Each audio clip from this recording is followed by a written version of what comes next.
Friends, एक बार फिर स्वागत है आपका सेहत एंड मोटिवेशनल टिप्स में डॉक्टर इचरार के साथ। आप देखे होंगे कि कॉमनली मैं बता रहा हूँ कि बहुत सारे ऐसे लोग मिलते हैं, बहुत सारे ऐसे लोग हैं जिनके शरीर में छोटी छोटी गांठें पाई जाती हैं।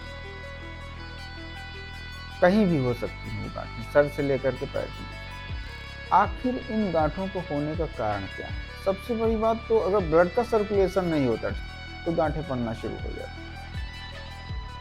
फास्ट फूड खाने की वजह से गांठें होना शुरू हो जाती हैं।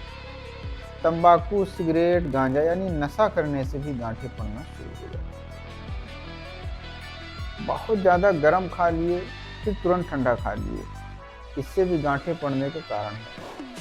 कुछ गांठें टीबी की होती हैं, कुछ कैंसरस की गांठें होती हैं, कुछ नॉर्मल टाइप की गांठें होती हैं। अगर ब्लड का सर्कुलेशन सही रखा जाए, हम सुबह उठ करके योगा कर रहे हैं तो जो शरीर में गांठें होती हैं चांसेस उसके कम रहते हैं कि कम बनेंगी। अब होता क्या है कि ये जो गांठें हर जगह पड़ना शुरू हो जाती हैं, क्या ये ऑपरेशन के बाद पूर्णतः ठीक हो जाती हैं? ऐसा नहीं है। ऑपरेशन के बाद कई बार देखा गया कि दोबारा गांठें वहाँ पर हो जाती हैं। फिर इसके लिए करें क्या? सबसे पहले बात तो एक होता है चूना, खाने वाला चूना होता है।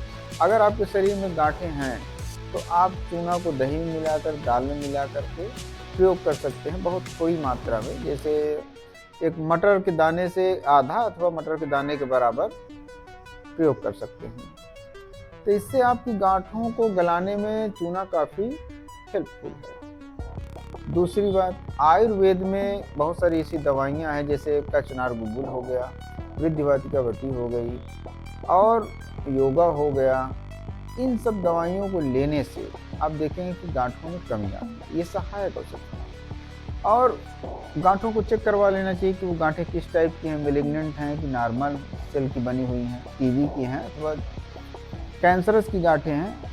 और गांठों को लेकर के परेशान ना हो। बहुत सारे लोग डर जाते हैं, भाई अब ये कैंसर ही हो सकता है, सीधा सीधा कैंसर नहीं। ऐसे योगा करें, खाने पीने का बहुत ध्यान रखें और गांठों को बिना डॉक्टर की सलाह से कभी भी ऑपरेशन न करवाएं। तो अगर आप किसी तरह से परेशान हैं गांठों से लेकर के, तो हमारे दिए गए नंबर पर व्हाट्सएप करें।